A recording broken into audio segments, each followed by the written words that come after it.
Revenu de son long voyage à l'Est, Galéad aura réussi à apporter au royaume, en qui il croit tant, les plans de nouvelles technologies extraordinaires. Un espoir pour ce royaume prêt à rentrer dans l'histoire, prêt à engendrer une véritable révolution sur le continent. Mais le jeune homme ne s'attarda pas longtemps à Nebenmer, et reprit aussitôt la mer vers le royaume de Celtie, où une rencontre décisive l'attendait. Dragan avait retrouvé les dernières reliques du prodigieux forgeron Volund, un dernier espoir pour lui et ses enfants, ses Dracani, de lever la terrible malédiction qui pesait sur eux.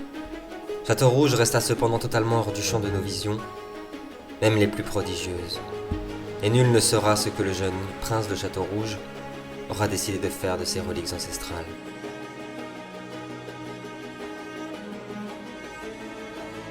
À l'ouest, le royaume fut enfin unifié. Le peuple en liesse fêta cette victoire pendant des jours, loin des tracas de l'hiver de plus en plus menaçants. Grâce au remède de Naya, le royaume souffle enfin, se retrouve, communie, et semble accueillir le nouveau roi et les Denaya avec une joie sans pareille. Cependant, rentrée à Enuméria en urgence, Albarad découvrira Lily, inquiète et souffrante.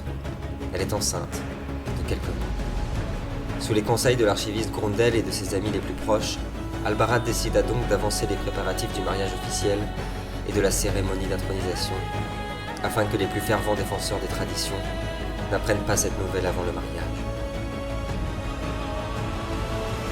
C'est ainsi qu'Albarad vous convia tous personnellement à cette cérémonie extraordinaire à l'ouest, un moment important pour lui, pour le continent, qu'il souhaitera absolument partager avec vous. Et il se pourrait bien qu'avec de prestigieux invités de tous les plus grands royaumes de ce monde, l'avenir des prochaines destinées du continent se joue aussi à ce mariage.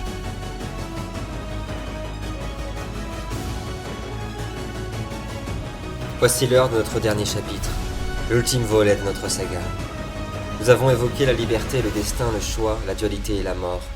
Mais il nous reste à découvrir le plus important de tous.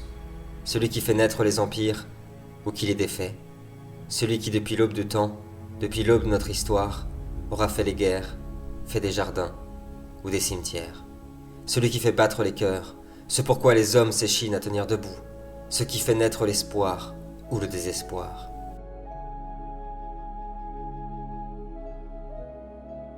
Nous allons parler de ce dont les braves taisent le nom, dont les fiers s'échinent à éviter, dont les plus téméraires finissent comme tout le monde par succomber. L'amour. Puisqu'aucun homme ne saurait ne plus aimer, aimer juste, aimer bien, mal aimer, aimer passionnément, dans la folie ou dans l'ignorance, aimer tout ou n'aimer rien, c'est aimer. N'aimer que soi ou n'aimer qu'être aimé, aimer. C'est ce pourquoi le monde brûle en son entier.